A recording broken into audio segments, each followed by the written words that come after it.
मैं अभिषेक त्रिपाठी दैनिक जागरण से इंडिया से बोल रहा हूं और आपका बहुत बहुत स्वागत है दैनिक जागरण में। पहले आपको बधाई, आपने भारत में आके 10 विकेट लिए और बहुत शानदार परफॉर्मेंस किया। आप दुनिया के ऐसे तीसरे गेंदबाज बने और इसके लिए आपको बहुत बहुत हमारी तरफ से बधाई। Thank you sir, thank you. Thank मेरा पहला सवाल ये है कि ये कितना डिफिकल्ट है, ये जो जर्नी है आपकी कितनी डिफिकल्ट है। और लोग ये सोच नहीं रहे थे कि आप ऐसा परफॉर्मेंस कर पाएंगे। बहुत लोगों से जैसे कुंबले ने जब किया या जब उससे पहले हुआ होगा तो ये उम्मीद होगी, लेकिन आपसे 10 विकेट की उम्मीद नहीं की जा रही थी। देखो सर, ये तो कहीं ना कहीं तकदीर का कमाल भी है। ऑब्वियसली अपनी मेहनत तो जाती है, मेहनत करना पड़ता है उसके पीछे, लेकिन थोड़ी थोड़ी नसीब की भी बात है। तो मैं मतलब कोई बॉलर ऐसा नहीं सोचता है जाके कि मैं आज 10 विकेट लूंगा। आई थिंक कुंबले सर ने भी नहीं सोचा होगा कि मैं आज जाके 10 विकेट लूंगा। लेकिन वो क्या है, उसमें थोड़ा तुम्हारा नसीब भी रहती है, तुम्हारी मेहनत भी रहती है। मैंने काफी ओवर्स भी डाली वो गेम में, और मेरा काम सिर्फ यही था कि मैं जो भी बॉल में डालूं अच्छे एरियाज में डालूं और अच्छे सवाल पूछूं बैट्समैन से। तो उसके जरिए से ही मुझे जो विकेटें मिली है वो मिली है। मेहनत का फल है, और तो कुछ नहीं। जब आपने 7 या 8 विकेट ले लिए थे तो आपको कहीं दिल में आ रहा था कि मैं ये 10 विकेट यहाँ पे ले सकता हूँ, ऐसा कुछ मतलब ख्याल तो आया होगा आपके? सच बोलूं तो मैंने 10 विकेट के बारे में तभी सोचा जब 9th विकेट मुझे मिली। उससे पहले मेरे जहन में नहीं था और मेरे दिमाग में नहीं था, क्योंकि तभी मैं गेम में फोकस था। मुझे खाली ये था कि मैं मतलब अच्छे अच्छे सवाल पूछूं, अच्छे अच्छे बॉल डालूं। तो जब 9th विकेट मिली, फिर मुझे ऐसा लगा कि अरे हाँ यार, यहाँ पे तो 10 विकेट लेने का भी चांस है और मौका है। लेकिन मुझे पता था सिर्फ 4 बॉल बाकी है ओवर में, और अगर मैं ये 4 बॉल में कुछ ना कर पाऊं तो शायद से दूसरी तरफ से एक ओवर में शायद विकेट गिर जाए। तो मेन प्रेशर यही था कि 4 बॉल में कैसे एक विकेट निकालनी। लेकिन नसीब यही आगे नसीब था कि वो भी मुझे ही मिलनी थी।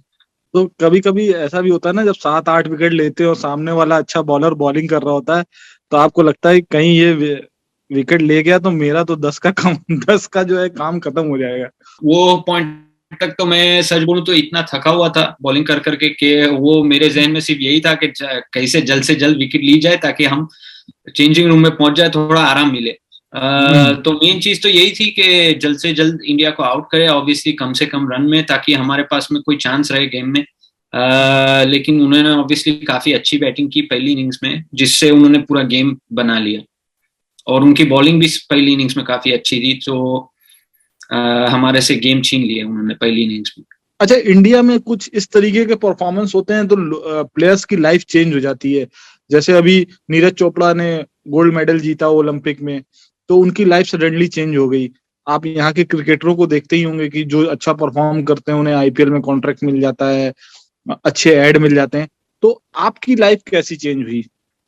मेरी लाइफ तो सच बोलूं सर वैसी के वैसी है। अभी फिलहाल तो हम क्वारंटीन में बैठे।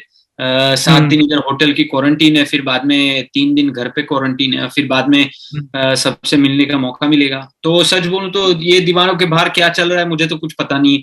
अब तक तो ऑब्वियसली मेरी इंस्टाग्राम फॉलोइंग काफी इंक्रीज हुई है, मेरी ट्विटर फॉलोइंग इंक्रीज हुई है। लोग मुझे जानने लगे मेरी कला की वजह से। तो वही मेरे लिए बड़ी बात है। दूसरा सब तो जो होगा वो होगा, आगे जाके देखेंगे जो होता है वो। लेकिन मेरे लिए मेन चीज ये है कि अभी आगे भी सीरीज आ रही है बांग्लादेश के सामने, तो उस पर ध्यान देना, उस पर मेहनत करनी। जहां तक मैं पहुंचा हूँ वो सिर्फ मेहनत मेहनत की है मैंने, दूसरा आगे पीछे का कुछ सोचा नहीं है। बस खाली मेहनत करते रहो, अपने आप वो जो चीजें है वो अपने आप आपको जो हासिल होना है वो होगा। तो अभी भी वही वही चल रहा है, अभी भी वही वही सिस्टम चल रहा है कि मेहनत करूंगा, फिर आगे जाके देखेंगे क्या होता है। तो वहां जैसे यहाँ पे जो क्रिकेटरों को एड मिलते हैं, एडवर्टाइजमेंट स्पॉन्सर्स, तो न्यूजीलैंड में भी ऐसा होता है क्या कि बहुत अच्छा परफॉर्म किया तो आपको भी एडवर्टाइजमेंट मिलेगा, क्रिकेटर खासतौर से क्रिकेटर्स को, क्योंकि वहाँ क्रिकेट फर्स्ट गेम नहीं है? नहीं सर, इधर इतना बड़ा मार्केट नहीं है वो एडवर्टाइजिंग और उस सब में। यहाँ पर क्या स्पोर्ट इतना हेवीली वेट नहीं करता है उसमें। तो यहाँ पर आप देखोगे बड़े से बड़े रग्बी प्लेयर्स जो भी है उनको भी इतनी एडवर्टाइजिंग या वो सब का मौका नहीं मिलता है। तो यहाँ पर वो सब इतना नहीं चलता है। जैसे इंडिया में ऑब्वियसली काफी बड़ा मार्केट है, पॉपुलेशन ज्यादा है और सबके सब क्रिकेट के फैंस है। वहां पे मतलब वहाँ के और यहाँ के मार्केट बहुत छोटा है। यहाँ पे टोटल 4 मिलियन है, उसमें से कितने लोग क्रिकेट का कोई इंटरेस्ट भी नहीं है ना, तो वो इतना बड़ा मार्केट है नहीं, और उसमें इतनी कुछ वो इंडोर्समेंट्स या एडवर्टाइजिंग वैसा सब वो इतना नहीं चलता है यहाँ। आईपीएल की नीलामी अभी होने वाली है, उसको लेके कुछ दिमाग में है? सर ज्यादा सोचा नहीं है उसके बारे में। ऑब्वियसली अगर मौका मिलेगा तो खुश नसीब होऊंगा और बहुत खुशी होगी ऑब्वियसली। इतनी बड़ी टूर्नामेंट में खेलना, इतनी दुनिया के सब लोग देखते हैं उसको, और काफी अच्छी टूर्नामेंट है, पॉपुलर टूर्नामेंट है, और उसमें खिलाड़ी भी बहुत अच्छे अच्छे हैं। तो उसमें क्या है कि मेन चीज, प्लेयर की तरह से आपको दूसरे लोगों से बहुत सीखने को मिलता है। जो बड़े बड़े लोग रहते हैं उस गेम में, तो उनसे आपको काफी सीखने को मिलता है, तो वो बहुत बड़ी बात है। आईपीएल में जो मौका मिलता है सीखने का लोगों से, वो दूसरी सब टूर्नामेंट्स में जल्दी करके नहीं मिलता है, तो वो भी बहुत बड़ी बात है। अगर नसीब हुआ और मिले कुछ अपॉर्चुनिटी तो बहुत अच्छी बात है। जो आपकी जर्नी रही है, इसको आप कैसे देखते हैं, और क्या आपको लगता है कि आप इंडिया में रहते तो इंटरनेशनल क्रिकेट खेल पाते? अभी इंडिया का तो पता नहीं सर, क्योंकि ऑब्वियसली काफी यंग था जब क्रिकेट, मतलब जब इंडिया छोड़ के हम लोग न्यूजीलैंड आए। लेकिन हाँ, न्यूजीलैंड ने मुझे मुझे ये दिया है कि मुझे एक स्ट्रक्चर्ड अपॉर्चुनिटी मिली है, और स्ट्रक्चर मिला है जिससे मैं आगे बढ़ा हूँ।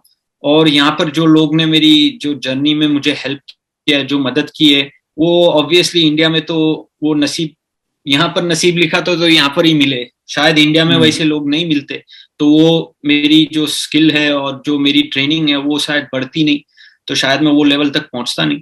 तो वो सब अभी पता नहीं कहाँ तकदीर लिखी थी, तो यहाँ ही बननी थी। तो शायद से मेरे ख्याल से अब जो मैं हूँ वो सिर्फ यहाँ की वजह से हूँ। जो भी मैंने सीखा है यहाँ पे आके सीखा है, और जो कला मैंने सीखी है वो भी यहाँ पे आके लोगों से सीखी है। तो आई गेस मेरे लिए तो यहाँ पर ही जो खेलना है वो खेलना है। मैंने कभी ये सोचा नहीं कि इंडिया में होता तो क्या होता। वो आई गेस वो सोच के भी कोई फायदा नहीं है, क्योंकि अभी तो वो मुमकिन ही नहीं है।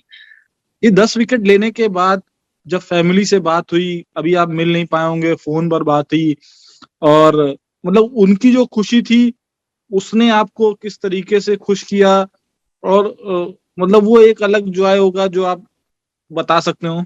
बिल्कुल सर, उसमें ही सबसे बड़ी खुशी है, क्योंकि हमारी जो फैमिली है बहुत सपोर्ट की है।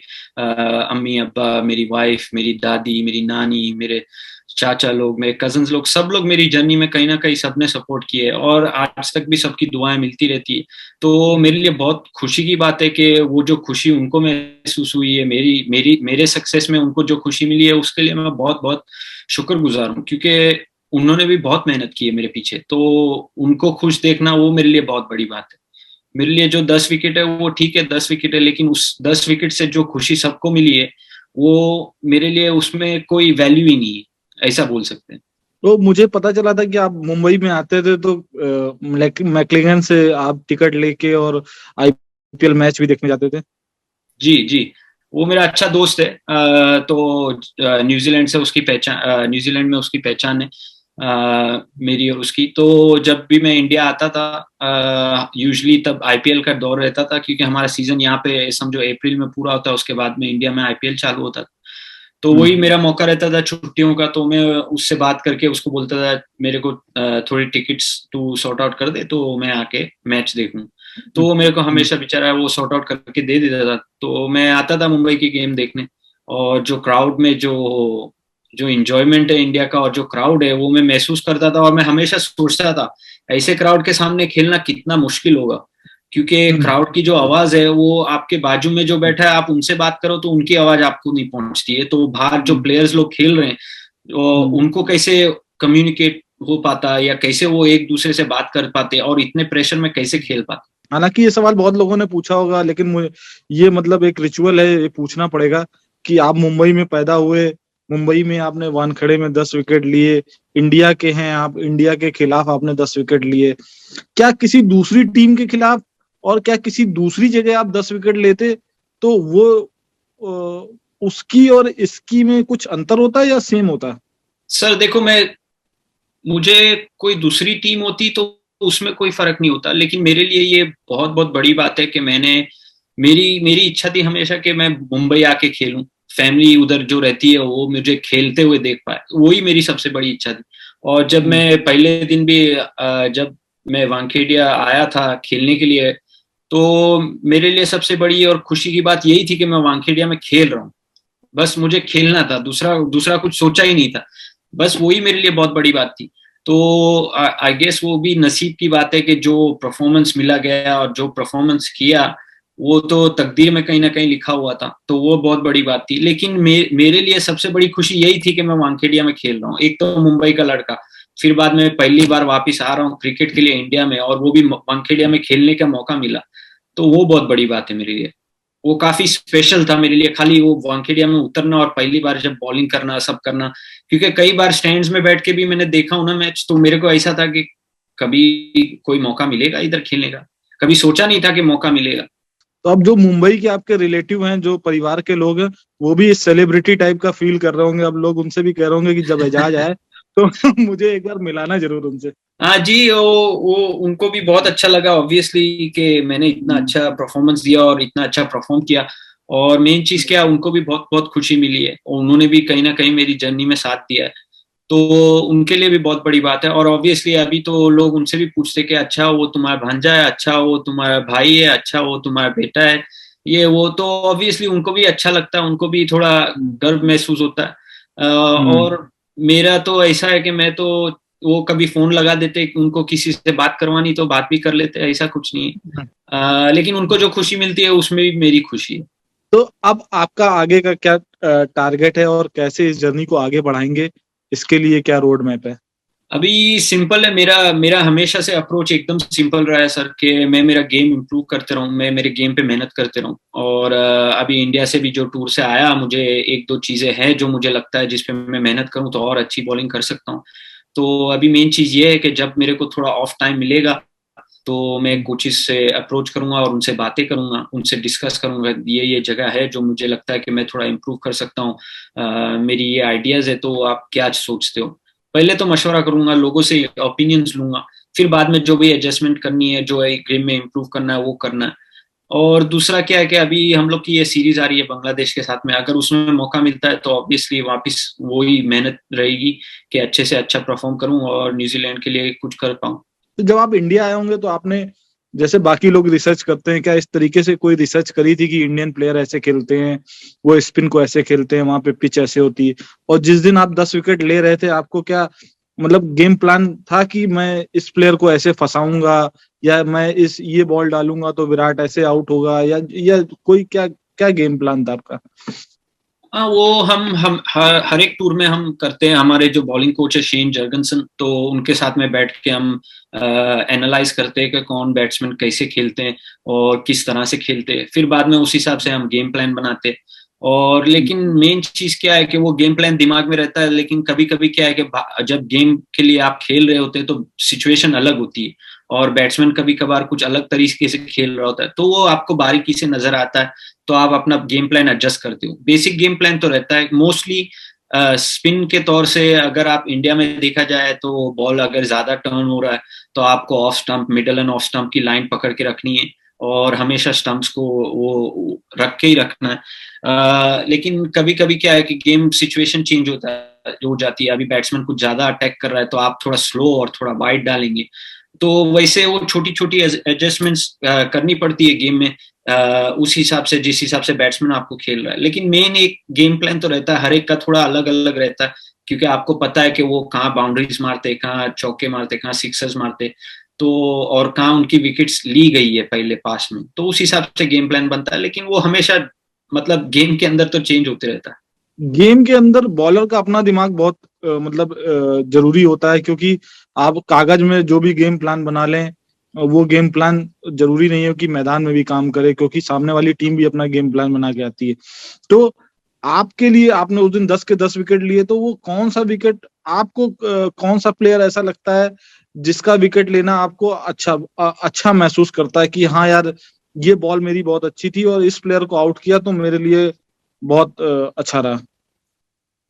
सच बोलूं सर तो मेरे लिए हर एक इम्पोर्टेंट था, क्योंकि हर एक बॉल, हर एक विकेट पे मेहनत थी, हर एक विकेट पे अच्छे बॉल्स थे, और मेन चीज ये था मेरे लिए कि हर एक बॉल पे मैं ध्यान दूं, एक एक बॉल पे मैंने, मेरी यही कोशिश थी कि एक एक बॉल पे मैं ध्यान दूं, क्योंकि वो विकेट और जो सरफेस था उसमें आपको थोड़ा कुछ मिल रहा था स्पिनर के तौर से, लेकिन हमको ये भी पता है कि इंडिया के बैट्समैन जो है सब माहिर है स्पिन बॉलिंग में, वो बचपन से खेलते आए हैं, उनको एग्जैक्टली मालूम है कि इंडिया की कंडीशंस में कैसा खेलना है, और काफी स्ट्रांग है स्पिन के अगेंस्ट। तो मेरे लिए बहुत बहुत जरूरी था कि मैं अच्छे से अच्छे बॉल डिलीवर करूं। और सच बोलूं तो अगर 10 में से 1 कम हो जाती तो 10 नहीं रहती, तो हर एक विकेट ही इंपॉर्टेंट है मेरे लिए। मेरा लास्ट क्वेश्चन है आपसे कि इस पूरी जर्नी में अगर आप किसी को श्रेय देना चाहेंगे अपनी जर्नी में, जो 10 विकेट मिले, जो पूरा करियर है, जो यहाँ से लेके आप न्यूजीलैंड गए, न्यूजीलैंड में खेला, आज पूरे क्रिकेट वर्ल्ड में आपका नाम है, आप टॉप 3 में शामिल हैं, उसको जो जिसको श्रेय देना चाहेंगे और क्यों देना चाहेंगे? सर कोचेस तो बहुत सारे हैं जिनको मैं बोल सकता हूँ, लेकिन मेरे लिए सबसे बड़ी चीज है मेरी फैमिली, मेरे मम्मी डैडी, मेरी बहनें, मेरी वाइफ, मेरी दादी नानी, और सब मेरी एक्सटेंडेड फैमिली, जैसे मैंने आपको कहा, क्योंकि इन सब की कहीं ना कहीं मेरी जर्नी में बहुत मेहनत रही है। उन्होंने भी बहुत सेक्रीफाइस किया है, क्योंकि क्रिकेटर बनना बाहर से तो बहुत अच्छा लगता है, लेकिन हमको पता है कि कितनी सेक्रीफाइसेस जाती है उन पे। और क्योंकि हम कितना टाइम घर से भी दूर रहते हैं, और काफी वो इजी नहीं है माँ बाप के लिए और रिश्तेदारों के लिए कि हम इतना टाइम बाहर निकाले, और मेरे लिए भी इजी नहीं है। कहीं ना कहीं कभी कभार वो उनकी भी यादें आती है, और कभी कभार लंबी टूर्स रहती है। तो उनकी जो मेहनत है, उन्होंने जो सपोर्ट दिया है, उनकी जो दुआएं हैं, उसके लिए वो मैं हमेशा शुक्रगुजार रहूंगा, और अभी तक करते हैं, आगे भी करते जाएंगे, क्योंकि उनके बिना ये जो जर्नी है, ये जो काम है, ये बिल्कुल नामुमकिन। दैनिक जागरण से बात करने के लिए एजाज बहुत बहुत धन्यवाद आपका। बेस्ट ऑफ लक, भगवान करे आप जो है आगे और भी तरक्की करें। Thank you sir, thank you.